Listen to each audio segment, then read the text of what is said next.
from primordial blackness. Your conscious ferments in it, no larger than a single grain of malt. You don't have to do anything anymore. Ever.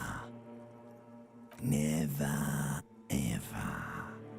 Never, ever, ever. Never, ever, ever, baby. An inordinate amount of time passes. It is utterly void of struggle. No ex-wives are contained within it. Well, what was that about the X something? An awareness creeps up on you. A mass lies hidden in your dead angle, soaking in some lurid acidic sauce. It's bloated and shameful, a ball of meat surrounding you. This is a terrible line of questioning, and it will only lead to more awareness of the meat thing. No. I want to know about the X something. Ex-love. Ex-tenderness. It is foolish of you to resurface to the loss. Not after all the damage you've suffered to get here. Some of it irreversible. Stay. Sail with me through the abyss of pelagic zone. No. I want to get off now. I like pain and burning light and wanting things from people who don't want to give them to me. Do you really? I do. Let me off. You wouldn't like it if I told you what was back there. Why'd you think you had to bludgeon yourself into oblivion? Or did you not sense yourself marinating? Poured so much on yourself, got a bit carried away, did we, Chef? Fear and apprehension. You should ask what's out there first. Wait. I did this to myself? Yes, your one disco mother. Tell me, what's waiting for me? There's this giant ball there. An evil apes. And the evil apes are juking it out on the ball. You're one of them. It's basically all just evil apes juking it out on a giant ball. How big is the ball? You can't even make out it's a ball when you're joking it out. It's that large. How small are the apes? Infinitesimally small. And this duking it out I keep hearing about. What's that? Vying for resources is just a stupid expression you picked up somewhere. The part of the presentation you want to take home with you is this. You have to beat the other evil apes in the face, or you lose. That sounds like something I would like to do. Let's go. Somewhere in the sore, bloated man meat around you. A sensation. Like a fly to the ointment, your conscience sticks to it. The limbed and headed machine of pain and undignified suffering is firing up again. It wants to walk the desert, hurting, longing, dancing to disco music. Mother, help me. There's a head attached to my neck, and I'm in it. The stench of liquor rises from your mouth, and with it, an ungodly headache. Who am I? What sort of creature does this to their own mouth? A fiery streak penetrates your skull, trying to force your eyes open. It's a sound, a clarion call from hell. Somehow, you know what it is. A caprice commanding you to carry.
You hear a jingle.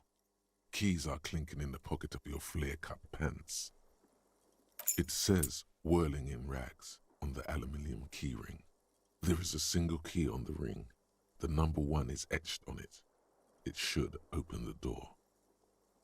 The Whirling in Rags is a hostel cafeteria on the urban coast, frequented by dock workers.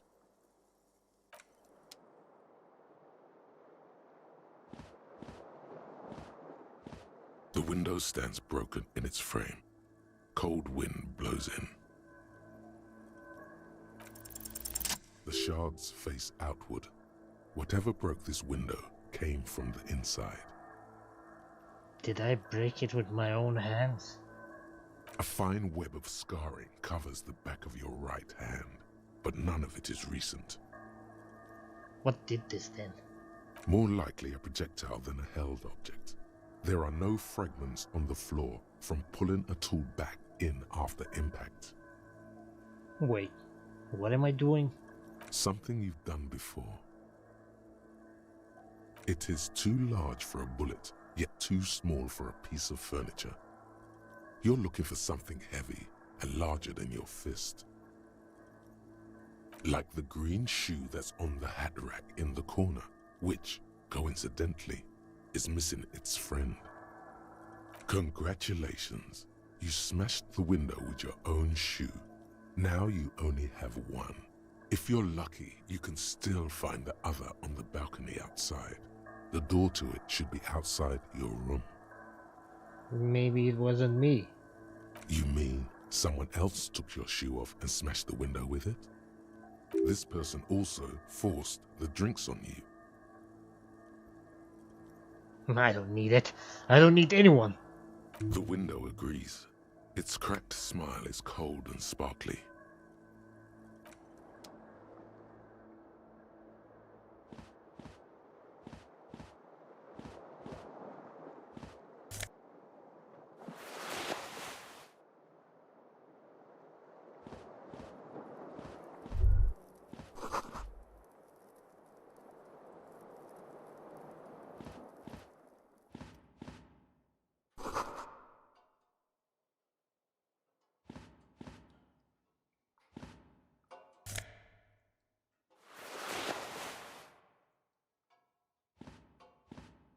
A mirror hangs above a bent and broken sink. In a fierce discharge of masculine energy, someone has ripped half the faucet off. Was this not the same Elo that founds empires and lays waste to cities, virile, uncaring towards the little things? Probably not, no. Hot water sprays from the faucet's base, and steam covers the mirror. You cannot see yourself. Just a vague impression of a man. Suddenly, you realize you have no memory of the face that awaits you there, underneath the soft vapor. Really? Nothing? Really? All recollection of the person you are, the people in your life, and even the world you're in has drowned in a sea of blood alcohol. This was no mere night of drinking. It was a deluge of world-ending proportions. With all the synapses you've extinguished, it's a miracle you can even think this sentence. You've interrupted a true act of self-annulment here. As you slowly reach your hand towards the surface of the mirror. Abort. You clearly have not thought this through. You won't like what you see there, and you will never unbecome it. Maybe I should touch it first. Make sure there's nothing wrong with my face. Yeah, there is definitely something wrong with it. What? What's wrong? Where to even begin? There is the bloatedness, then the swollenness. It's like there's an upholstery of alcohol underneath your skin. I'm sorry. Bet you are. Your nose feels like a small balloon in the middle of your face. It hurts when you honk it. It doesn't appear to be a particularly tiny nose either. Not with all the drinks it's absorbed for you. At least my tongue is okay. It's not. It's swollen and snail-like, wriggling between your fingers. I'm scarred. I want to stop doing this. Don't be scared. It's only your face. It's not like anyone's going to see it. Behold. You have no idea who this thing is, do you? Of course I do. It's is it some kind of superstar? I think I'm a superstar. It appears you're also dead. There's clearly rigor mortis on your face. Oh wait, is that an expression? Are you trying to make an expression with that face? Why? I think it might be because I'm a superstar. Please stop. It's horrible. You're scaring yourself. You couldn't stop if you wanted to. It's neurological. No, this is what superstars do. You can't, can you? It's like it's not even voluntary anymore. You have worn that grin into your face, and now it won't come off. What does it even mean? What is the emotion you're trying to convey? I think it's supposed to look suggestive. I'm afraid it's meant for the ladies. Please promise yourself you are not going to try it on any of the ladies, whatever happens. I promise. You liar. You can't even tell the truth to yourself. Go ahead. Try something. It belongs in the new, the third decade of the current century. Enough time had passed from the failure of the revolution that, for a fleeting moment, free market economy seemed like the ultimate, uncontested way of life for our species. Okay. Things were good. It was smooth sailing. People made gold and champagne-tinted interiors and facades to suit the times, calling this the new style. But more importantly, disco happened. For Revachol, your city, that meant only one thing. Guillaume le Million. If it doesn't rhyme, you're not pronouncing it right. Out of the dazzling swirl of disco music, in an open-air boîte de nuit, somewhere in Revachol West, Guillaume's blonde mane appeared on the screen. He sang some bullshit. Then he made the expression. So I adapted it. Why? Everyone loved it. Maybe you thought some of the stardust would rub off on you. Maybe it did. Either way, it's all gone now. Only the grimace remains. I feel the need to add a clicking sound when I make it. The click is used to spur on a horse. It also features heavily in Guillaume le Million's regional mega hit, Don't Worry, Your Pretty Little Head. How long ago was the new? Some 20-odd years. There is a vast ocean of time between right now and the expression. Looking good on you, or anyone. Humanity has run aground in that time. It's a different world now. The expression is a relic. Anything else? Like, who am I? What, did I drink myself into oblivion? You have some understanding of the near history of disco. The rest is darkness, aside from the useless fact that the motor carriage outside was a caprice canema. I guess that's it then. It doesn't have to be. You can swoon over Guillaume and his champagne-corked smile whenever you want to. Maybe some of the stardust will return. It's like something snaps in you. A nerve ending. A thought. A sadness. Your face in the mirror is suddenly clean of the layer that had distorted it for God knows how long. Just like that, it's over. The running gag that your life had become. A sad old man looks back at you.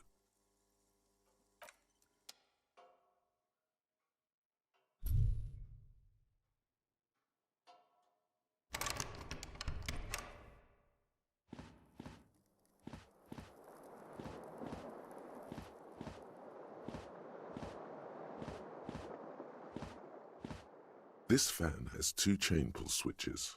One ends in a tiny fan, the other in a light bulb. A truly horrific necktie has somehow attached itself to one of the blades. Or has it been consigned there as punishment? You feel as though this creature is your friend and wants to reattach itself to your neck so that you may continue your adventures together in this strange world. You swoop up and catch the tie. Snap. It's released from the blade. Warning, warning, the necktie is no longer contained. What you have in your hand is a fantastically colorful tie with 4 or 5 different patterns. The knot reminds you of a noose. If it's your friend, why was it up there? Who ties their friend to a ceiling fan? Maybe this thing is dangerous somehow.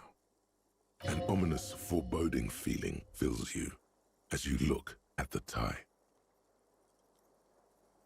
A terrible mistake.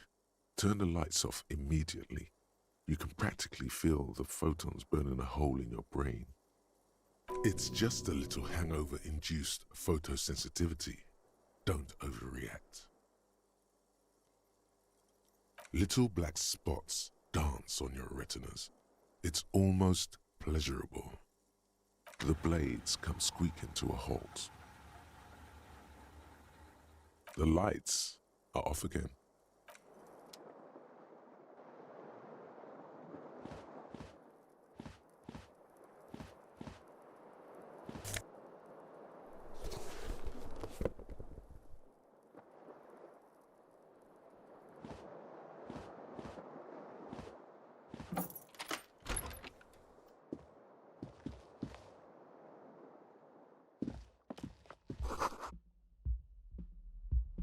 Hello, officer.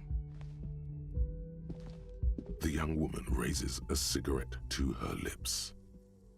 Her eyes are brown and her face is speckled with birthmarks. She can't be more than 28. A silver jumpsuit falls off her like scale armor, sparkling. This is the sparkle of too many nights out on the city. Officer, am I military personnel? No. There's only one solution to this.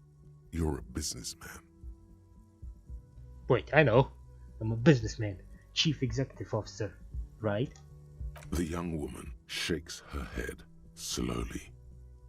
Officer could be an artistic statement. You're already prone to those.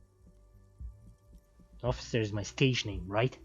I can see myself as a middling disco artist called The Officer. No. You're a police officer, sir. Are you sure? I am, yes. Unless you've been feeding us a set of very well-rehearsed lies all this time. All this time? You've been here for 3 days. On official police business, no less. And what business is that? I couldn't say. In truth, so far, mostly drinking. You have no doubt about the drinking. But do you strike yourself as a tight-lipped drunk? She must have heard something. I might not know where I am, or who am I, or what a Cooper skin am I. How I know what one sounds like. She nods. But I do know when someone's not telling me the whole story. What am I doing here? What's my case? There's a mercenary out back. He's been hanged. The body has been there for a week now. The locals probably got tired of it and called the cops. She speaks matter-of-factly, but there's a sadness in her voice. And why didn't you just tell me that? I didn't mean to overwhelm you with information. You seem a bit lost, officer. Why don't I remember being a cop? Or anything else? Could it be because of the drinking? She hasn't had time to put her makeup on. This is her morning cigarette. She looks tired, her beauty waning faster than it ought to at her age. Who in their right mind would let me be an officer of the law? Don't be so harsh on yourself. They let almost anyone be a police officer. A glib remark. Don't let it stand. Assert yourself. Actually, I can see why they would entrust me with the law. I have the right character. A fondness for contradictory statements.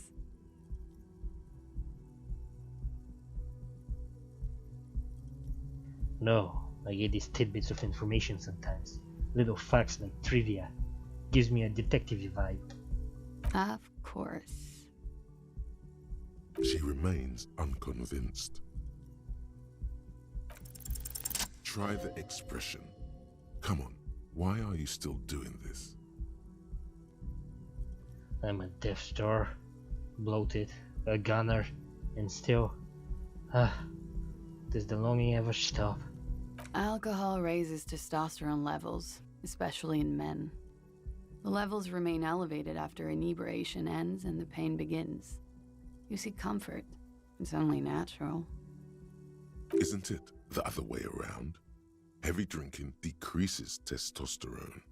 And believe me, you would know. She puts out her cigarette.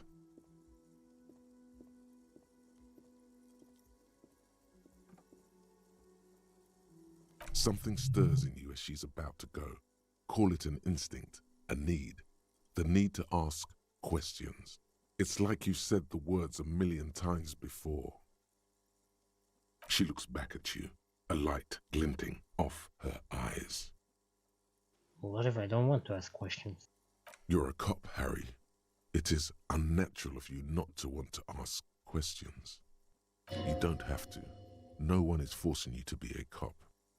Wait, I have some questions before you go. Yes? What is this place? Where am I? You're in a hostel, sir. No, where are we? Where in the world? We are in Revachol.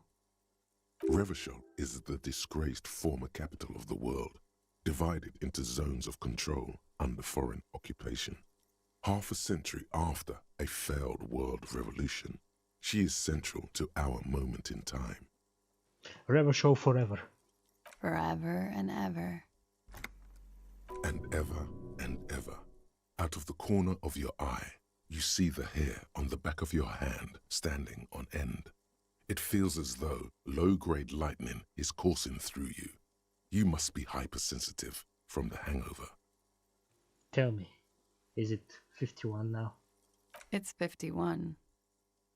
What century? The current century? And that's what? What number?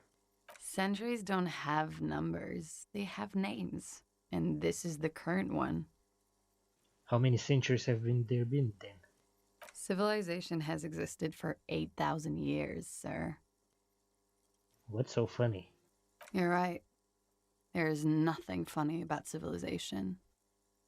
She hates civilization. She feels betrayed by it. Your room is almost next to mine. Did you hear anything last night? There was the usual ruckus.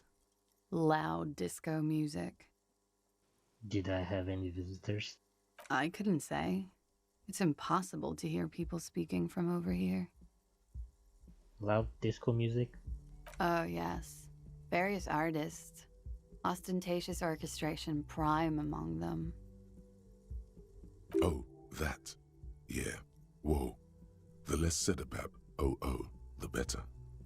OO were huge where I come from. I was very young then, of course. Like 7. Life gets hard, but we go on. In that case, doesn't life get hard because we go on? Maybe you should stop going on then. Doesn't the going on cause the getting harder part? I think you might have come to the same conclusion last night. At around 2 o'clock, the disco stopped, and there was a change of pace. What happened? A slow, sad song started playing, like organ music on repeat. That went on for quite a while. Some of the time, you were yelling along to it. Was I singing this? Yes, there was a church in there, a really small church. Like the smallest, saddest church in the whole world. It was about that. And also... What else? that it doesn't matter anymore and that we're alone now. It was difficult to tell. The song itself was very quiet and soft, but you sounded like a winded boar, sir. It was hard to understand what you were singing on top of it. When you say wounded, do you mean that like in a cool way? Like a wild beast? Yes. It was very cool. It's impossible to say whether she's being sarcastic or really means it. Then what happened? Then you started screaming and trashed the place. That's so me. What did I do? A window was smashed. The tape player, probably. The song stopped. And furniture, too. A real destructathon. There was screaming. Then I think you passed out. It prides me to hear this. Tell me, there was more. There was. I think you screamed that you didn't want to be this type of animal anymore. I may have misheard, but it was sort of memorable. Sounds like you were in some real fundamental pain there, muscle man. I went out afterwards. Everything was quiet by then, around 4 or 5. And that was it. Okay, you can go now. Glad to have been of assistance.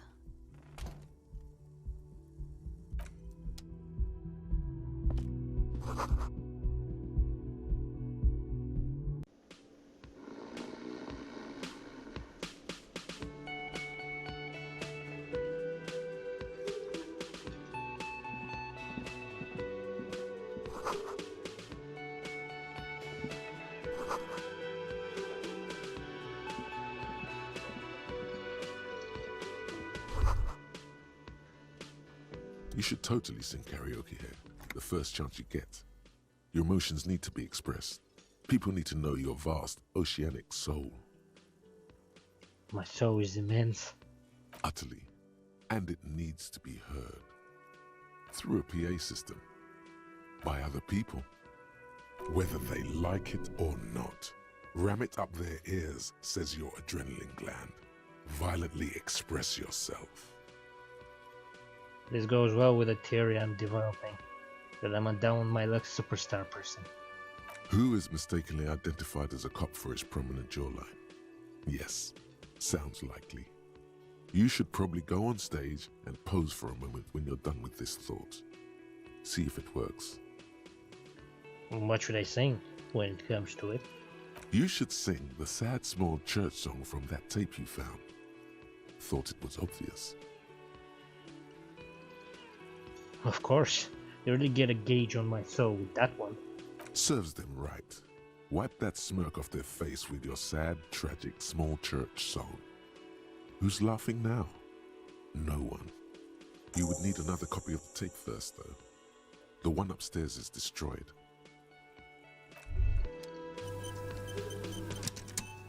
As you turn, a bright light catches your eye, making you squint. Cool. So cool. Where is it coming from? From a distant sunset, a stage light, flash photography, nowhere in particular. It's just what superstar law officers do. They squint at lights and they solve shit. Yeah, that's me. I've been establishing my superstardom hard lately. Yeah, you have. You're a big dick cop, Dick Mullen. Salam Rocky Bai, badass on the edge disco cop. Time to recede into a ludicrous fantasy world. Here we go. Camera, lights. Action! With a sudden flash, the world freezes around you, and you along with it. In an iconic monochrome solution, a black silhouette against a rasterized orange world. It's on.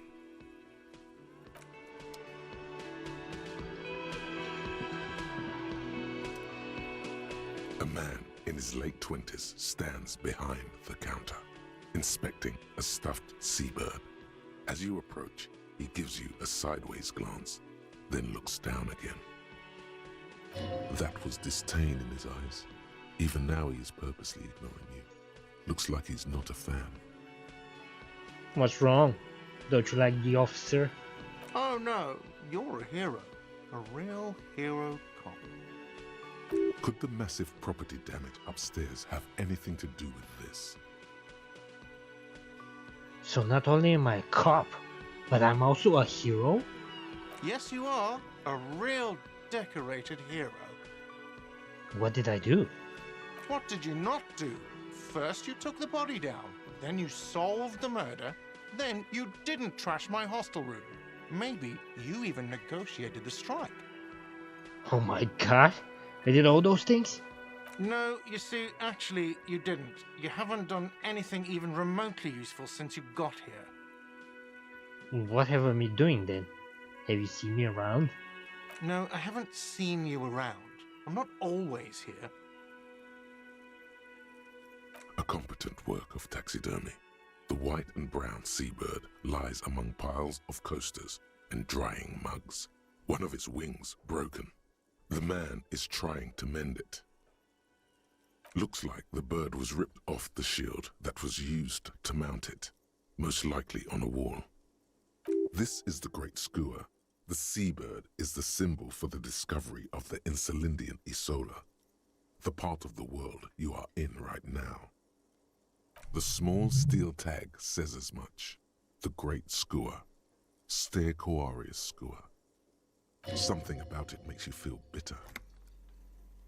What happened to the bird? Look, your buddy is over there. Why don't you go and talk to him, okay? What do you mean, my buddy? He pretends not to hear you, concentrating on the bird instead. Are you the bartender? No, I'm not the bartender. I'm the cafeteria manager. He's very animated all of a sudden. This seems like a touchy subject. You look like a bartender. That period of my life is over. Not everyone who stands behind a counter is a bartender, okay? I'm the cafeteria manager. What's the difference? I have 3 cafeterias to manage. 3. Sylvie tends the bar here, not me. I'm only standing in. Where did the Sylvie go? She just, you know. His eyes dart from left to right. This man isn't lying, but he is hiding something. She just... what? So now you're a cop. Oh, forget it.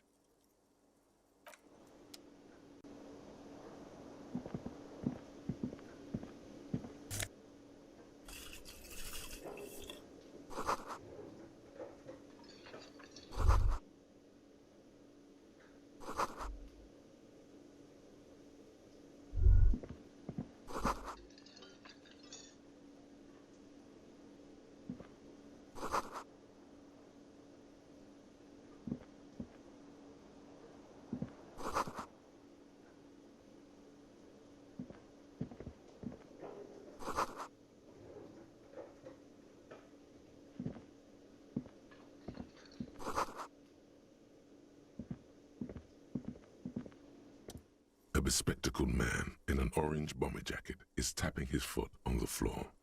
Looks like he's waiting for someone. You. As you approach, he narrows his eyes and extends his hand in greeting. If an assault were launched on this building right now, if the windows came crashing down and the whole world descended upon you, this man would hurl himself in death's way to save you. You are sure of this, but why? On the sleeve of his bomber jacket, as well as on its back, are the same enigmatic white rectangles as on your blazer. Hold on. Who is he to me? He is your half-brother. Hello, I'm Kim Kitsuragi, Lieutenant, Precinct 57. You must be from the 41st. You realize he's waiting for your name. This is your chance to come up with a really good name for yourself. Get creative. Conceptualize. Concentration makes you squint your eyes. Your name should be deep gold and orange, like a forest fire looming on the horizon, but mixed with the stench of liquor rising from your breath. You're 2 steps closer to it, but there are still many to go. It is not yet time. Okay then. It looks like we had a little scheduling error on Sunday. Saturday too, actually. Have you had time to talk to the manager here? What he means is, he has been trying to meet up with you for 2 days, but you have been otherwise occupied. You mean him? Yeah, I just talked to him. If you don't mind, we should talk to him again. Ask him for a rundown of the area. Now that I'm here as well. I understand the scene is out back, right? It also wouldn't hurt to assure him the police are finally here. In full force, I mean. Have you mapped out the initial interviews? Yes, the police. I'm aware I'm a policeman. Right. And the interviews? What interviews? At the 57th, we like to prepare an initial list of persons of interest, and then just skim the surface. Prepare the field, get to know the players. You don't do that? Maybe it's not an inter-district practice. I have, yes. Good. But even if you haven't, we'll have time for that after we take a look at the coroner's case. Have you removed the dead body from the tree? Look, man, you know, yeah. Does that mean the body is no longer in the tree? I don't like dead bodies. Sure. But did you take it down from the tree? Dead body? Mm-hmm. Completely. Completely. Does that mean you took the body down from the tree? No. So, the body is still in the tree. This is the first time you detect a weariness in the lieutenant's voice. It is obvious he would have preferred for the body to no longer be in the tree. Where it has been hanging for 7 days straight. We should go there as soon as we are done talking to the owner. What a shame. Get to it now. Rip that body down from the tree.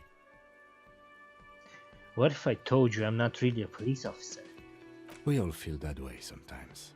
There is no such thing as a police officer, I'm afraid. What remains is that there is a dead body in the tree. Someone has to figure out who put it there. If we don't, no one else will. And then, soon after, dead bodies would be dangling from all the trees. But first, we have to take it down. Don't worry about the body, I'll rip it down. After it's been up in a tree for that long, any kind of ripping is inadvisable. Delicate goods, filled with stinking horrors. How can you be so sure I'm from the police? I was sent here to meet a detective from Precinct 41. You have the insignia of the citizens' militia on your sleeve and on your back. I suppose you could be impersonating him. You could have gotten the insignia from the black market or forged it. But for now, I'm going to set those possibilities aside. I'm not from the Inspectorate General. Inspectorate General means internal affairs. What he's saying is he's not from the rat squad and isn't supposed to suspect such things. Ah, you mean the rat squad? No need for derogatory terms. They're only doing their job. You said insignia? These white rectangles, you mean? Yes, But they're just white rectangles. they're not just white rectangles. They bear a halogen watermark with the letters RCM and a pattern resembling the street grid of Revachol West. I would ask you to step into the headlights of my motor carriage, but again, it's none of my concern. I just need you to do your job. But shouldn't I have a badge or something? You mean you don't have a badge? Well, I have my badge, and policeman, I have my badge. Oh, if you didn't have your badge, then that would be very bad. You would need to report it on my shortwave. But since you do have it, we can go straight to the task at hand. But I can't remember anything. I can see you drank last night and the night before, and that you are still drunk now. But I have seen officers go through worse. Much worse. If you need something for your headache, there is a general store nearby. But as I said, the dead body should be our #1 concern. A painkiller would be good about now. This thing is pulsating with discomfort. The best cure for a headache is, of course, morphine. They won't have that, so cigarettes will have to do. Let's roll. After you, officer.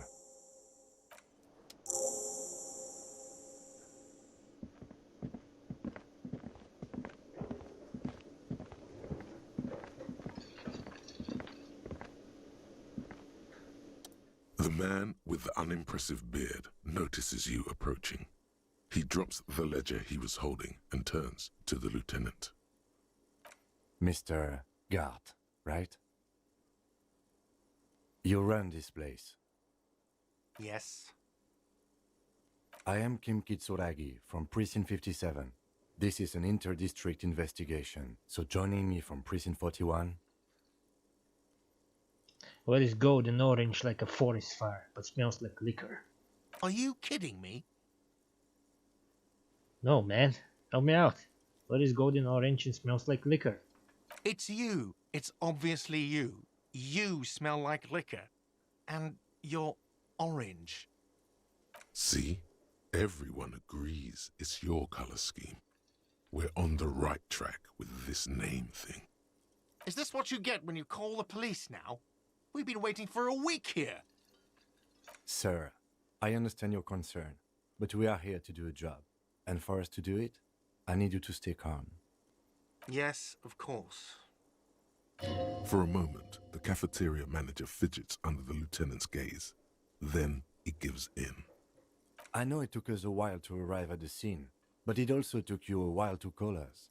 It was you who placed the call, correct? No, I only just got here. It was probably Sylvie who called you.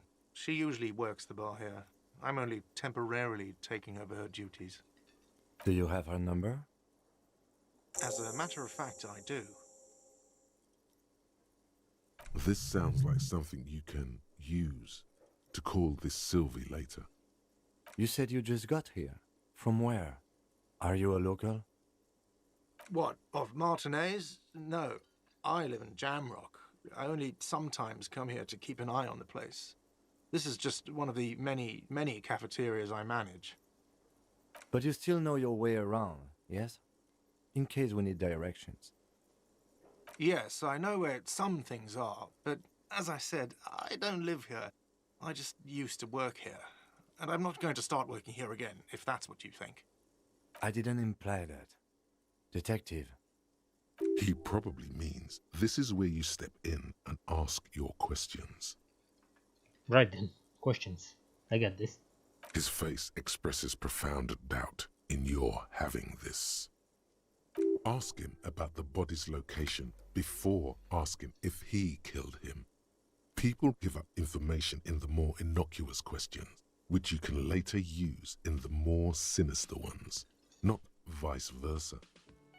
Where exactly is the body? Behind this building, there's a courtyard. They hoisted him up on a tree there. And how do we get there then? That's easy. See that door there? First you exit through that. Then to your right, you should see a big hole in the fence. A really big one. You can get to the courtyard through there. No need for the keys. The hole is big enough for the Franco-Nigerian cavalry to fit through. This man means the heavy cavalry of the innocents Franco-Negro, sweeping over the plains and nations of the enemies of mankind, 5th century style. Unified currency and the concept of cool came in their wake. They wore lamella and carried guns. But first and foremost, Franco-Nigerian heavy cavalry was really, really wide. That hole in the fence must be enormous. Does he want you to feel guilty of making that hole? It's implied in his voice. Who killed him? I don't know who killed him. I'm not the police. That's your job. This is it. He said they hoisted him up on a tree.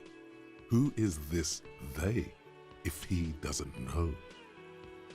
Did you kill him? What are you, crazy? Of course I didn't kill him. Suddenly you tense up. Blood is being pushed to your muscles. You should hound him on this. Hound him hard, the prey drive says. Did you kill him, Garth? No, I didn't. You can tell me, Garth. You killed him, right? I didn't. I don't appreciate this. What is this? Why did you have to kill him? Do I have to answer him? Is this mandatory? The lieutenant stands motionless, his expression unreadable. Did he hurt you? Is that why? Did you get some kind of sick kick out of killing him? What are you, an idiot? I told you I haven't killed anyone. Anyone? Have you killed someone else then? He ignores you. More. Press on. Push through. Did you kill Sylvie? Fuck you, man. That's enough.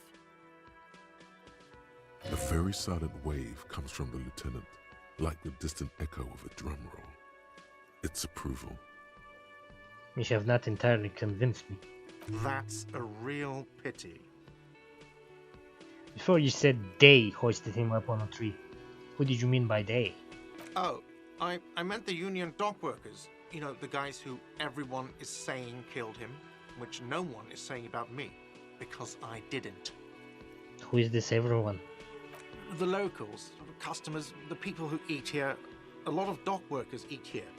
Sylvie told me everyone knows the dock workers did it. Did the debarders themselves tell her this, or is it a rumor?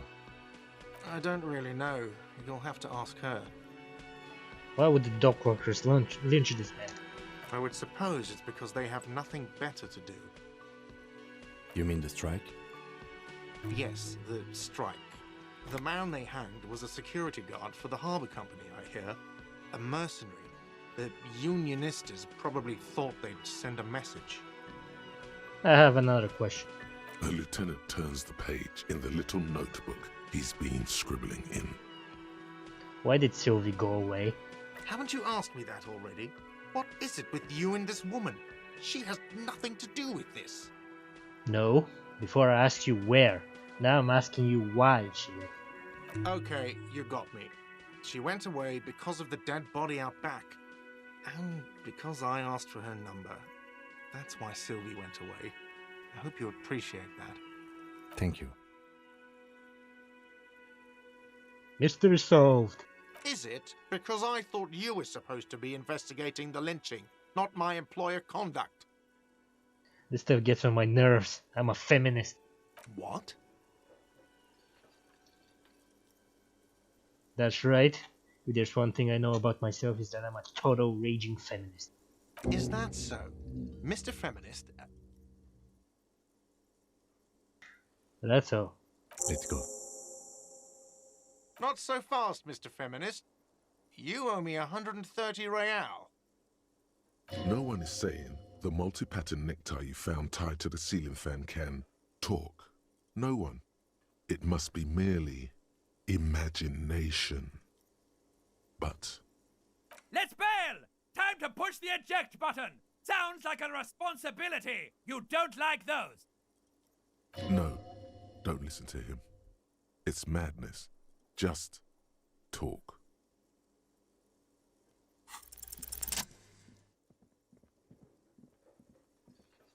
As you blow this joint, behind you a whiny voice shouts. Real mature, man. Real mature.